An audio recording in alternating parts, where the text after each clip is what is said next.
I think will look good with the Portra colors. Well, now we have this pretty light here coming through the branches and the trees. Hi guys, it's Sara from Valoi. I've come here today to the sunny, beautiful autumny Pyynikki here in Tampere to have a little photo walk. I've geared up with some Canon SLR with a 55mm lens, and with me I have a Portra 400. Later on, when I finish the film, I'm gonna have it developed and go back to the studio and scan it with the AE-135. You're welcome to join me and see what we can find.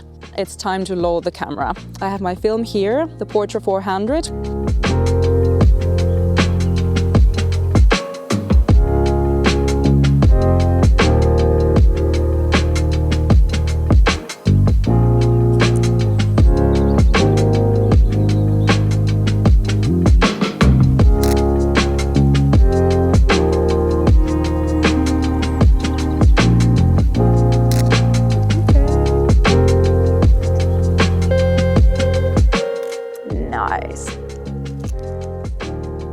There's been some beautiful, beautiful autumn scenes, lots of different colors, different lights, different shadows.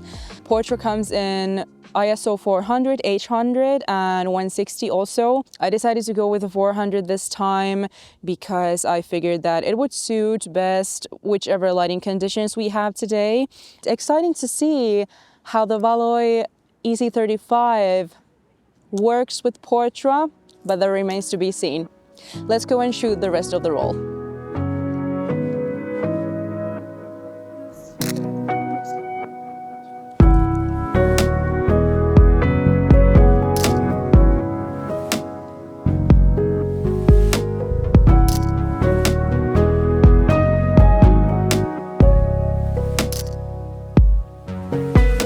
Okay, so we're done with the roll now. Next, we're gonna have it developed, then head back to the studio, scan it with our Easy35, and have a little look at the conversion together, the details on the exposures, and overall, what we were able to capture today. Okay guys, so we've come back to the studio now. We've had our film developed, and the next step would be scanning the negative. We have the Valoi Easy35. As a camera, I've chosen to use the Sony a6700, and as a lens, 7 Artisan 60mm 1.1 macro lens with f2.8. I've already checked the amount of distancing tubes that we need from the Valoi set. And then we have the 35mm standard holder for the film. First off, I'm gonna show you how to assemble this. In the Valoi main unit, you have this rotation lock. You can loosen the screw first to get this part off. This makes it easier to attach with the camera and lens on. So what I'm gonna do first is attach the distancing tubes to the lock part. I've already attached the filter thread adapter from 49 to 62. The kit comes with different sizes. So attach it to the lens like this. Once you insert the holder, there's this little arrow sign showing you which way to put it, and this is also the same direction the film should go into. We can attach the main unit to the distancing tubes, and then it still rotates here, and it's not attached with the filter threads. To have it aligned, place the camera down and the main unit down, secure it with the screw. Doesn't have to be too tight, just that it stays in place. The next step would be we can actually turn the camera on and then turn the light on. You turn it on from this switch here, which also allows you to choose the brightness of the light, but we recommend using the brightest. This other switch here allows you to choose the temperature of the light. Now that we have a color negative film, we're gonna use the coldest setting. We're gonna shoot in RAW files, focus with widest aperture, that is 2.8 in this camera, and adjust the speed accordingly with ISO 100. So now we're ready to scan the negative. So let's have a look at this. Okay, it's the other way around. It doesn't have a big effect on the result, but I could recommend scanning the emulsion side. I'm gonna look for the first decent exposure with sharp details that I can see that is properly focused. I have the focus peaking on. I've set the lens to aperture 2.8. I'm gonna just check from the focus peaking what would be the best place there, I think. I'm gonna switch the aperture to something between 8 and 5.6. I can see the preview going a little bit dark, so I'm gonna choose a different speed. If you'd like, you can also add here the duster attachment. It helps to keep the excess dust away, and it's actually pretty good. Then that I've focused it properly and I'm happy with the focus, I'm gonna go back to the first exposure and then just gently pull the negative through and try to stop pretty much at the same spot. I can see the space between the exposures kind of as my mark. If you can frame the exposures at this point pretty much the same, or like stop the exposure at the same place, it's gonna help with the post-processing if you wanna crop very tightly. And you just go through the whole roll like this.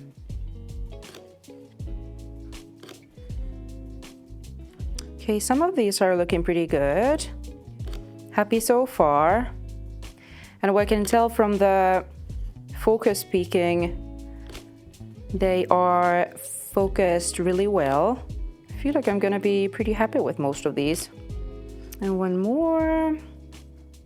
Is this the last one? Yeah, okay. Next off, we're gonna take the scans, have a look at the conversion, and take a little closer look at the final results.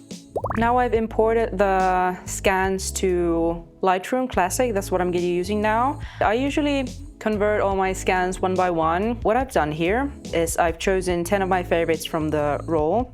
First, we're gonna go to the Develop tab, and then first, just do the initial inversion with the color tone curves. Ta-da! Like so. Check the white balance first. Okay, that looks way better. And then crop.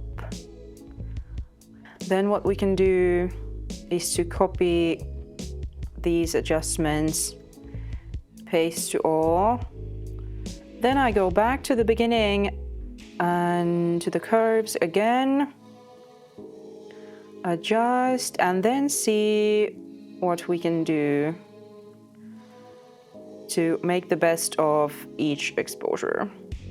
So I don't want to pop the highlights too much, but enough to show it was a sunny day and the light was filtering through the branches.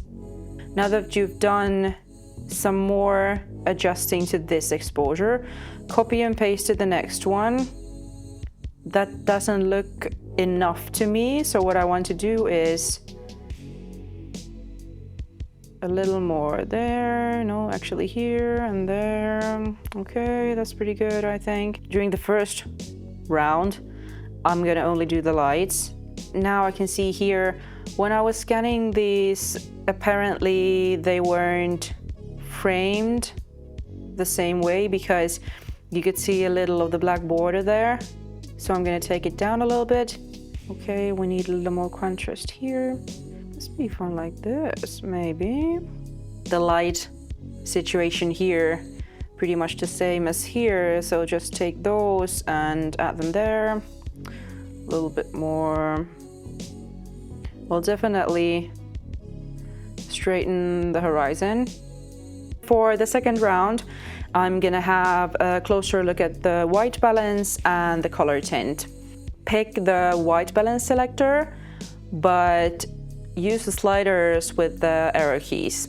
This is looking a little bit too green overall and cold tone to me. So I want to make it a little bit warmer. So that's the end of the white balance slider. So then what we're gonna have to do is to introduce a little more warmth from the curves. So what we're gonna do is take the yellow and slide in a little bit more, this one, and add a little magenta with a fresh set of eyes after I've done the whole round again. I'm gonna have a final look at them all together. I have already done the lights, the cropping. I want to copy only the curves adjustments to the other one. Okay, now I can immediately see that the amount of adjusting is not enough for the rest of these. So I really just have to do them all one by one. Down to the curves and adjust from here. Okay, that's kind of cool, but there's still something wrong with the light. Okay, that's kind of okay. I can actually show you, like, when you see it's going way too much into the magenta, everything starts turning pink. So what you want to do is find the good spot. This is still kind of a little dark. So this actually takes a lot of time. I do realize that. Not everyone wants to do it the hard way. But what I usually do is that I listen to some podcasts or music or even watch some series at the meantime while I'm doing this. It's kind of therapeutic actually. This is looking kind of good as it is.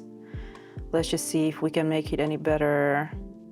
Let's try and see what it will look like if I add a little teeny tiny bit of magenta. Maybe like that amount. This is an interesting one because you get the yellows and then on the other hand, a lot of blue here, then red in between. Let's see, like it doesn't look right now. Maybe there. We'll have another look. Then with a little blueberry. Let's see, that's too pink. That's too green. I think that could be cute. No, that's actually good. I think I'll leave it there. And sometimes you just have to try everything and see what looks best. Or I don't know about you, but I do. I love it how the one little blueberry pops out in there. Oh, this is this cute one. Let's see if we can actually crop it a little better because I was hoping to catch them a little closer, but I got too shy. A little more warmth, a little magenta. When adjusting the magenta, what I want to see is the green is going to stay green, of course. But here I can see that we have some brown, oranges, yellows. That is where the magenta is going to show first and where we're looking at the right color. So maybe there. But then again, with the gray areas, it's gonna show too much magenta. Here we see too much. Here everything goes back to green. So it's just the tiniest amount. There. I wanna take this down just like a little bit so it's not too much like Ektar vibes. Well, this was in shadow, so it doesn't have to be all that warm. That's kind of okay. Not popping the highlights too much. Then one more round. And kind of compared to each other. Is the color temperature about the same? Is the tint about the same? These are fine. I mean, these are good, like balance-wise. This is fine too. Nice. Cute. A cuter. That's certainly one way to do it. You don't have to take the hard way. You can use batch processing, whatever you wish. The EC35, very quick and effortless to use when scanning 35mm. If you want to have a closer look at the raw files and maybe try the conversion yourself, we're gonna leave them for you to be downloaded. There's a link in the description of the video. Let me know which Valoi product you'd like to see in the next video. And if you have any questions about the EC35, any of the Valoi products, or camera scanning in general, please leave a comment. Otherwise, I thank you for your company and I will see you in the next video.